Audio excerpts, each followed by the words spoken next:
নমস্কার, কেমন আছো তোমরা সবাই? আশা করি সবাই ভালো আছো। সুকন্যার সংসারে একটা নতুন ভিডিও তোমাদের সবাইকে স্বাগত জানাই। তো দেখো, আজকে সকালটা আমার এখান থেকে শুরু হয়েছে। আমি সকালে উঠেই ব্রাশ করতে করতে প্রথমে আমার সেলাইয়ের ঘরে এসে গেছি, কারণ আজকে সকাল থেকে অনেকটা সেলাইয়ের চাপ ছিল। তো সেগুলো না ক্লিয়ার করলে আমি কোনো বাড়ির কাজে হাত দিতে পারছি না। তাই সকালে উঠে ব্রাশটা করে আমি জল নিয়ে বসে গেছি। জল খেতে খেতে আজকে আমার সেলাইটা শুরু করব। সেলাই টেলাই যেন পড়ে থাকলে ঠিকঠাক করে যেন ঘুম হয় না। সকালেই গালে হাত দিয়ে বসে গেছি, কখন সেলাই শেষ করব, কখন রান্নাবান্না করব। সারাদিনে একটা অনেক টেনশান।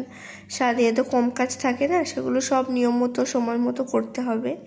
তো প্রথমে আগে একটা নাইটির হাতা বসাতে আমি বসেছিলাম, কারণ হচ্ছে আজকে যাবে কাকিমা হসপিটালে, মানে আজকে কাকিমার হসপিটালে ভর্তি হবে। কাকিমার একটা ছোটো অপারেশন আছে, তো সেখানে তো আর গিয়ে শাড়ি পরতে পারবে না, তাকে নাইটি পরতে হবে। আর কাকিমা নাইটি পরে না, তো আমাকে বলেছিল তোর যদি নতুন নাইটি থাকে তাহলে দিস। তো আমার দুটো নতুন নাইটি ছিল, আর সেইখান থেকে একটা আমি দেবো। আর সেই নাইটিটাতেই আমি হাতা বসিয়ে নিচ্ছি, কারণ সেটা নতুন ছিল, সেটাই হাতা ছিল না। আর কাকিমা যেহেতু পড়বে, হাতাটাতে বসিয়ে দিচ্ছি যে ওখানে গিয়ে পড়তে যাতে কোনো রকম অসুবিধা না হয়। তাই আমি সকালে ঘুম থেকে উঠেই বসে পড়েছি করতে।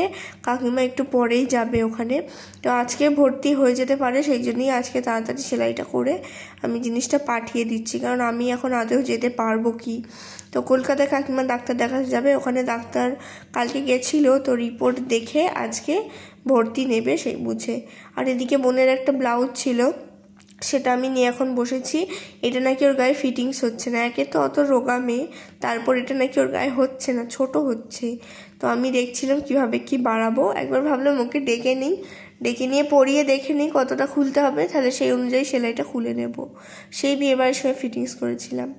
আর সেলাই থেকে উঠেই তারপরে শিখেছি রান্নাঘরে, দাদাকে খেতে দিয়েছি, দিয়ে এদিকে একটু ভাত বসিয়ে দিচ্ছি। তো যতটা সম্ভব তাড়াতাড়ি রান্নাবান্নাগুলো করা যায়, আমি সেই জন্যই ভাতটা বসিয়ে দিয়েছি। বসিয়ে দিয়ে তরকারিটাও করতে শুরু করে দিয়েছি। আজকে সকালেই এত তাড়াহুড়ো ছিল, তাড়াহুড়োর চোটে আমি দাদাকে সেইভাবে টিফিনে কিছু বানিয়ে দিতে পারিনি। ওকে মানে আলু সেদ্ধ করে দিয়েছি, আর সেই আলু সেদ্ধ দিয়েই ও মুড়ি খেয়ে গেছে। আর এই আলু সেদ্ধটাকেই আমি একটু ভেজেছি। তো যেমনটা আগের দিন একটা ভিডিও দিয়েছিলাম তেমনটাই ভেজেছিলাম, জিরে ফোড়ন শুকনো লঙ্কা দিয়ে একটু পেঁয়াজ কুচি দিয়ে আলুটাকে ভালো করে ভেজে নিয়ে একটু নুন হলুদ দিয়েছিলাম, আর শেষে একটু ম্যাগির মশলাটা একটু চটপটা ভাবের জন্য দিয়েছিলাম। তো সেটাই টিফিনে বানিয়েছিলাম, আর তারপর আবারও এসে গেছি রান্নাঘরে টিফিন করে। এখন ভাজবো, পটল আলু ভাজা হবে। আর দেখো ভাতটা কিন্তু হয়ে এসেছে, আর বাঁধাকপির তরকারি হবে, তাই বাঁধাকপি আলুটা সেদ্ধ করে আমি নামিয়ে রেখেছি। তো চলো বাঁধাকপিটা বসিয়ে দিই। আর যেহেতু গরমকালে বাঁধাকপি না, তাই একটু পেঁয়াজ দিতেই হচ্ছে, কারণ এই সময় বাঁধাকপি খেতে একদম ভালো লাগে না। আর যেহেতু এনে ফেলেছে, সেটা তো আর ফেলে দিতে পারবো না, বাবা কিনে নিয়ে চলে এসছে, এটা ফেলেও দেওয়া যায় না, তাই খেতে হবে। তাই ভাবলাম পেঁয়াজ আদা রসুন দিয়ে বাঁধাকপিটা করি। তো বাঁধাকপি একটু শাক জাতীয়, তাই তার সঙ্গে একটু সবজি বানালাম। ডিম পটল আলু দিয়ে একটা তরকারি করেছিলাম মাখা। তো এখন হচ্ছে আমি তরকারিটা বসাচ্ছি। পটল আলুটা ভেজে রেখে দিয়েছিলাম, ডিমটাও ভাজা হয়ে গেছে, আর এখন পেঁয়াজটা কষে সেই তরকারিটা আমি করে নেবো। তো এখন মোটামুটি প্রায় রান্না শেষের দিকে, মানে আর কটা ভাজাভুজিগুলো হলেই হয়ে যাবে। তো আমি তরকারিটা এখন এই যে সেদ্ধ করাগুলো ভাজাগুলো দিয়ে দিলাম, দিয়ে ভালো করে কষে অল্প করে জল দিয়ে দিলাম। তো তরকারিটা মাখা হবে, তাই বেশি একটু কষে আমি অল্প করে জলটা দিয়ে দেব। তো চলো, তরকারি দেখো এদিকে হয়ে গেছে গরম গরম, আর এদিকে পটলটা ভাজা হচ্ছে। তরকারিটা করে নিয়ে লাস্টে আমি পটলটা ভাজছি, আর এদিকে দেখো বাঁধাকপিটাও হয়ে গেছে। আর তার সাথে এদিকে ডালটা হয়ে গেছে মানে কালকে ছিল ফ্রিজে, গরম করেছি। আর করলা আলুটা একটু নুন হলুদ মাখিয়ে রেখেছি, পটলটা ভাজা হয়ে গেলে ওটাও ভেজে নেব। এদিকে দেখো গরম গরম ভাত রেডি হয়ে গেছে। তো মোটামুটি প্রায় রান্না শেষের দিকেই ভাজাভুজিগুলো হলেই কিন্তু হয়ে যাবে। তো তোমাদের সাথে গল্প করতে করতে সেটাও হয়ে গেছে, আর এখন পরিষ্কার করছি রান্নাঘর। ওদিকে আমার রান্নার সমস্ত বাসন মাজা হয়ে গেছে, তারপর মনে পড়লো রান্নাঘরটা তো পরিষ্কার করে নিই। সারাদিন যতই রান্না করি না কেন, এই রান্নাঘর পরিষ্কার কিন্তু একটা বড় কাজ। মানে যেখানে সারাদিন রান্না করা হয়, যেখান থেকে ভালো ভালো রান্নাগুলো বের হয়, সেই রান্নাঘরটাকে তো অনেকটা পরিষ্কার করে যত্ন করে রাখতে হয়। কিন্তু আমি অতটাও পরিষ্কার করতে সময় পাই না, হয়ে ওঠে না, কারণ শুধু তো রান্নাঘর না, আরও 3টে ঘর রয়েছে, ডাইনিং বলো, বারান্দা, ব্যালকনি সব পরিষ্কার করতে হয়। তো সেইভাবে আমি রান্নাঘরটার উপর জোর দিয়ে আমি পরিষ্কারটা করতে পারি না, কিন্তু চেষ্টা করি দিনে 2-3 বার এই রান্নাঘরটাকে পরিষ্কার করার। তো পরিষ্কার করে খেয়ে দিয়ে একটু ঘুমিয়ে গেছিলাম, ঘুম থেকে উঠে এখন একটু বেদানা নিয়ে বসেছি। তো এখনকার কি আর বলবো, বেদানার অবস্থা মনে হয় নিজের গলা কেটে রক্তটা দিয়ে দিই। বেদানাটা এত ফ্যাকাশে না, কি বলবো। আর তারপর বোন এসেছিল সন্ধ্যেবেলা মুগ ডাল ভাজা নিয়ে। ওই যে বললাম না, কাকিমা ডাক্তার দেখাতে গিয়েছিল, আজকে ডাক্তার ভর্তি নেয়নি, সামনের সপ্তাহে অপারেশন। তো ওর জন্য মুগ ডাল কিনে নিয়েছে আর ও এসে আমাকে দিচ্ছে। তো এসে বায়না করলো, দিদিভাই টিফিনের জন্য কিছু বানাও, ভালো লাগছে না বাড়িতে।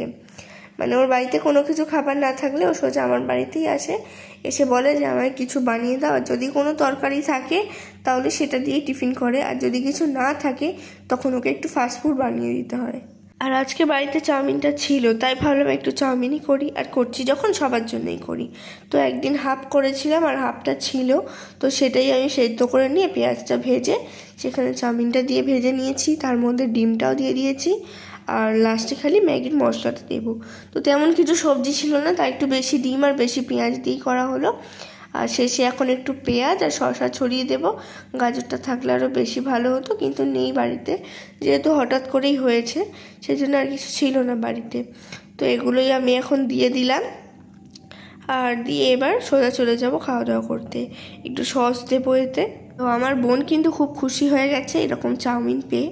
তোকে গরম গরম করে দিলে কার না ভালো লাগে। আর ওপর দিয়ে একটু চানাচুর ছড়িয়ে দিলাম ঝাল ঝাল, আর তার উপর দিয়ে দিলাম একটু সস। তো এত সুন্দর হয়েছিল খেতে। আর এটা খেয়ে কিন্তু আর মনে হয় রাত্রে কিছু খেতে পারবো না, কারণ অনেকটাই বেলা হয়ে গেছে। মানে সব রান্নাবান্না করতে করতে আগে থেকে জোগাড় করা থাকলে ভালোভাবে হয়, কিন্তু একটু দেরি হয়েছিল। আর তারপর বসেছিলাম সবজি কাটতে। আমার সবজিগুলো কাটা হয়ে গেছে, এখন বাবা কাটছে, কারণ এই চিচিঙ্গাটা না আমি কাটতে পারি না। তো এটা আগাগোড়াই ছোটো থেকে দেখেছি বাবা কাটে, তাই বাবাকে বললাম তুমিও এই পাটটা কেটে নাও, আমি কবে শিখবো আমি তো জানি না। তো বাবা ওদিকে চিচিঙ্গি কাটছে, আমি এদিকে শাক, কুমড়োর তরকারির জন্য তরকারি, আলু সব কাটা হয়ে গেছে, এগুলো আমি এখন ধুয়ে নেবো। এই দেখো কি সুন্দর করে চিচিঙ্গিটা কেটেছে। আমি এটা খেতে একদমই পছন্দ করি না, যদিও কি আর করা যাবে, এটাই রান্না হবে। তো চলো, ভিডিওটা আজকে বেশি বড় করছি না, এখানেই শেষ করছি।